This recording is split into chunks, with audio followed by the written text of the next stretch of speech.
Good morning, good afternoon, good evening. This is Alan Burgos from the hashtag Walk with Lan channel. Welcome and welcome back to our channel. Guys, if you are not yet subscribed to our channel, please do it so now so that you can be a part of this growing family. Officially, we are now 8,783 subscribers. Maraming salamat po sa inyong lahat. Mabuhay po kayo. Mahal na mahal ko po kayo. I love you all. At mag-iingat po tayo ngayon, lalong-lalo na may mga bagyo. No? May bagyo po ngayon sa Pilipinas. At mag-iingat po tayo sa mga baha. Ha? Sige po, ang pag-usapan po natin today ay yung kay national naman po tayo, no? Kasi for the past few days nag-local tayo no. Now eto medyo kampante tayo dahil malakas talaga si Yorme Isko Moreno diyan sa Maynila at napakalaking bagay yan para sa mga Manileño at sa buong Pilipinas na rin dahil Kapitolyo nga yan ng Pilipinas. Pero dito sa Pasig naman, kampante rin tayo dahil may makakalaban na si Mayor Vico Soto na sa mga nakaraang panahon ay talaga namang lumalabas na, no, ang mga issues diyan sa Pasig City. Pero anyhow, ang anihin po natin ngayon ay national naman, diyan kay Trillanes yan. Dahil po si Trillanes ay napapabalitang tatakbo bilang mayor ng Caloocan City, pero for the past few months ay parang hindi naman siya seryoso sa pagtakbo diyan sa Caloocan City dahil nagko-concentrate pa rin siya sa mga issues ng nasyonal, no? Ngayon, umaarangkada na naman at talagang ipapa-impeach daw si Vice President Sara Duterte, no? Pag sinabing ipapa-impeach, parang ididemanda diyan sa House of Representatives, tapos ang House of Representatives mag-iimbestiga yan. Pag nag-imbestiga yan, ay mag-aano yan sa committee as a whole or sa plenary at iboboto yan, no? Pwedeng i-endorse yan ng speaker o hindi. Depende yan sa doon sa committee. I-forward ba o hindi? Tapos pag i-forward o hindi, o tapos pag finorward sa plenary, pagbubutuhan niya ng plenary, tapos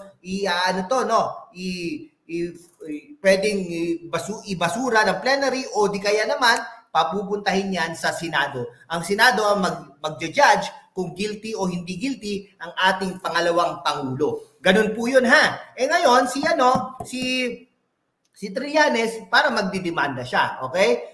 Siniwalat ni dating Senador Antonio Trillanes IV na isa pang impeachment offense ang pwedeng isampa laban kay Vice President Sara Duterte matapos itong tumanggap ng pera mula sa bata ni dating Presidential Advisor Michael Yang. Nako, kung ako kay dating Senador Antonio Trillanes, mag-concentrate na lang tayo, no, diyan sa Caloocan City. Kung idemanda mo mga ang mga taga Caloocan, no, na linisin, para lalabas na seryoso ka sa governance diyan sa Caloocan City. No, sinasabi mo, hindi maganda ang pagpapatakbo ng Caloocan City. Patunayan mo na hindi talaga maganda ang pagpapatakbo. Kasi kung magko-concentrate ka sa nasyonal, ang iisipin ng mga taga Caloocan ay hindi ka seryoso. Besides that, tinira mo si Leni Robredo, maraming maka-Leni diyan, 'di ba? Ngayon maalala ng mga taga Caloocan ang pagtira mo kay Bongbong Marcos, maraming mga BBM diyan. Ngayon tinitira mo si Sara Duterte, nanalo yung mga yan diyan sa Caloocan City, yung dalawang yan. Di ngayon yari ka, no? Matatalo ka ngayon diyan sa Caloocan City. Ngayon, syempre gumagawa rin naman ng paraan ang mga malapitan upang ipaalala sa mga tao diyan sa Caloocan na sila ang dahilan din, no?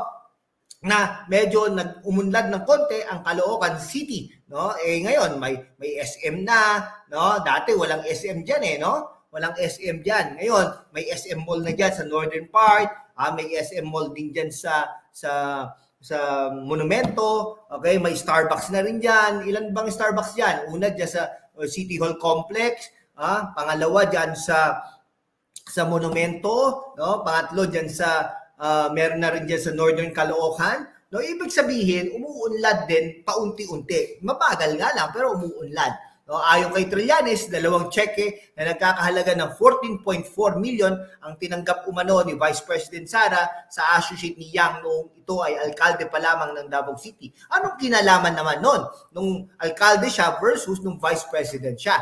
No? Hindi ko makuha yun na bukod daw ito sa issue ng 125 million confidential and intelligence funds na maaaring gamiting basihan ng impeachment laban sa Vice Presidente. Pero wag po tayong magkakamali dahil ang ano po, yung 2022 po yan, hindi naman po ang presidente ang nag-request ng budget na yan, na ang budget na yan ay existing na. At yung budget na yan ay hindi nanggagaling sa DepEd o hindi nanggagaling yan sa Office of the Vice President. Nanggaling yan sa Office of the President. No, kumbaga, in layman's terms, binigay sa kanya yan. Kaya lang, na, batas kasi yan na dapat gastusin mo or else isusoli mo sa treasury. Parang gano'n, no? Hindi mo ginastos, may kasalanan ka. Gastusin mo, may kasalanan ka pa rin. No? Mas maganda ng gastusin. No? Yan, bukod daw ito sa ay nako, in addition to the 125 million confidential fund misuse, no? Hindi ko makuha ng misuse committed impeachable offense, bribery, corruption when she accepted cash, 2 checks worth 14.4 million from a drug lord associate of Michael Yang when she was still mayor of Davao City.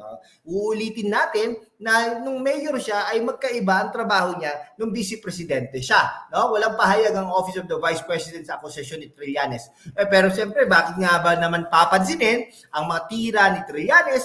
Sana naman maniwala ang mga tao, or mag-isip ang mga tao with regarding dito, no? Nauna rito, sinabi ni dating Senador Leila de Lima na may tuturing na betrayal of public trust, isang impeachable offense ang pagtanggi ni Vice President Duterte na magpaliwanag sa Kamara de Representantes. Ito, mga ano kayo, power tripper kayo, playing God, kumbaga. Ito, mga representatives na ito, hindi ko, bakit ganun? Pero alam mo, kung babalikan mo ang mga litrato ng mga ito, no, kasama pa nila si Presidente Rodrigo Roa Duterte, ngayon ay kumakalaban na sa mga Duterte family. No? Ito, 2.37 billion budget ang Office of the Vice President.